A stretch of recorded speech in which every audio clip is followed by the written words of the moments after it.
to make a claim of being PFAS free is practically impossible to test for because they don't have the resonance of their testing equipment to be able to see as small as they need to. And then plus, these materials carry a charge; they tend to aggregate together, and so it becomes even more difficult to test for them. They can get clumpy, and so you can get either a concentrated spot or an empty spot. So it's difficult in and of itself as just a material to test for it. And then you have so many different variants of it that is just a carbon chain off or a fluoride chain off.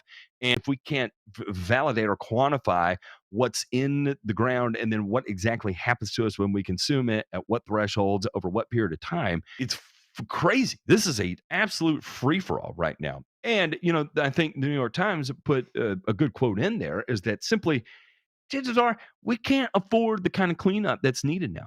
And if we went in and we started shutting down all the farmlands that had levels of PFAS that are above, current EPA recommendations right now, which we're talking like 2 parts per trillion. I don't know if you could find farmland that didn't have that. If that all of a sudden quarantines the acres of farmland we have in the United States, let's say to the tune of 70%, 80%.